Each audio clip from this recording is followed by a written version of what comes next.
ശ്രദ്ധിക്കുക, ഒറ്റയ്ക്കുള്ള ഡ്രൈവിംഗ് പഠനം സുരക്ഷിതമല്ല. ഡ്രൈവിംഗ് സ്കൂളിന്റെ സഹായത്തോടെ ലേണേഴ്സ് ലൈസൻസ് എടുത്തതിന് ശേഷം ഡ്രൈവിംഗ് പഠനം ആരംഭിക്കും. ഒരു വാഹനം നിങ്ങൾ ഫസ്റ്റ് ഗിയറിൽ എടുക്കുന്ന സമയത്ത് ആദ്യത്തെ ഒരു തെറ്റെന്ന് പറയുന്നത് നിങ്ങൾ ക്ലച്ച് ഒരുപാട് താങ്ങി ക്ലച്ച് എരപ്പിച്ച് ഒരു കാരണവശാലും വാഹനം എടുക്കാൻ പാടില്ല. അതായത് ചില ആൾക്കാർ വണ്ടി എടുക്കുന്ന ഒരു മെത്തേഡ് ഇങ്ങനെയാണ്. ഇപ്പൊ ഞാൻ നിങ്ങളെ കാണിച്ചു തരാം. അതായത് ഹാഫ് ക്ലച്ചിന്റെ ഏകദേശം പോയിന്റിലേക്ക് വരും എന്ന് പറഞ്ഞാൽ വണ്ടി നീങ്ങാൻ തുടങ്ങുന്ന പോയിന്റിലേക്ക് വന്നിട്ട് എന്ത് ചെയ്യും, ആക്സിലറേഷൻ നന്നായിട്ട് അങ്ങ് കൊടുക്കും. അതായത് ഇങ്ങനെ ചവിട്ടി അങ്ങ് ആക്സിലറേഷൻ കൊടുത്തു പിടിച്ചോണ്ട്, നല്ല രീതി ആക്സിലറേഷൻ കൊടുത്തു പിടിച്ചോണ്ട് പതിയെ ക്ലച്ച് നയിക്കും. അതായത് വണ്ടി നീങ്ങുന്നത് സാവധാനമായിരിക്കും, പക്ഷെങ്കിൽ ആക്സിലറേഷൻ ഇങ്ങനെ കൊടുത്ത് ക്ലച്ച് എരപ്പിച്ച് ഇങ്ങനെ നീക്കും. എന്നിട്ടും വീണ്ടും വണ്ടി ഒന്ന് മൂവ് ആയി കഴിഞ്ഞാലും എന്ത് ചെയ്യും, ഈ ക്ലച്ച് ഇങ്ങോട്ട് താഴോട്ട് താഴ്ത്തി പിടിച്ചിട്ട് ആക്സിലറേഷൻ ഇങ്ങനെ ഇങ്ങോട്ട് മുന്നോട്ട് കൊടുത്തിട്ട് വണ്ടി അപ്പം നീങ്ങത്തില്ല, വീണ്ടും ക്ലച്ച് ഇങ്ങനെ അയക്കും, വീണ്ടും ആക്സിലറേഷൻ ഇങ്ങനെ കൊടുത്തെരപ്പിച്ചെടുക്കും.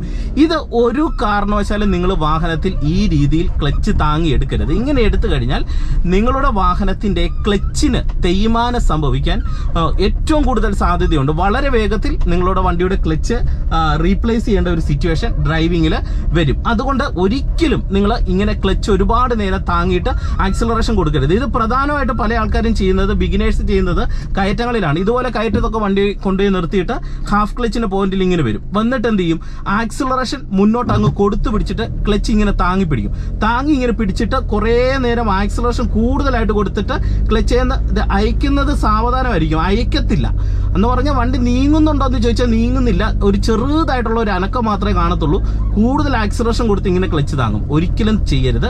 ഇത് ഡ്രൈവിംഗിൽ ചെയ്യുന്നുണ്ടെങ്കിൽ നിങ്ങൾ കൃത്യമായിട്ട് ഡ്രൈവിംഗിൽ ഒഴിവാക്കാനായിട്ട് ശ്രമിക്കണം. പിന്നെ എങ്ങനെയാണ് നമ്മൾ ഇവിടെയൊക്കെ ക്ലച്ച് യൂസ് ചെയ്യേണ്ടതെന്ന് ചോദിച്ചാൽ, നമ്മൾ പ്രോപ്പറായിട്ട് ക്ലച്ചും ബ്രേക്കും ചവിട്ടി വണ്ടി നിർത്തി വണ്ടി എടുക്കുന്ന സമയത്ത് ഹാഫ് ക്ലച്ചിന്റെ പോയിന്റിൽ നമ്മൾ വന്നാൽ ഉടൻ തന്നെ പെട്ടെന്ന് ബ്രേക്ക് ചെയ്യുന്ന കാലെടുത്ത് നമ്മൾ ആക്സിലറേഷൻ കൊടുത്ത് പെട്ടെന്ന് ക്ലച്ച് റിലീസ് ചെയ്ത് വണ്ടി എടുക്കണം. അതായത് ഇപ്പോൾ ബ്രേക്ക് ചെയ്യുന്ന കാലെടുത്ത് ആക്സിലറേഷൻ കൊടുത്തു, ആക്സിലറേഷൻ മുന്നോട്ട് കൊടുത്തു, ക്ലച്ചിലും ആക്സിലറേഷനാണ്, മുന്നോട്ട് കൊടുത്ത് വണ്ടി മൂവ് ആയാൽ ഉടൻ തന്നെ ക്ലച്ചിൽ നിന്ന് റിലീസ് ചെയ്ത് കാല് താഴോട്ട് എടുത്ത് വെക്കണം.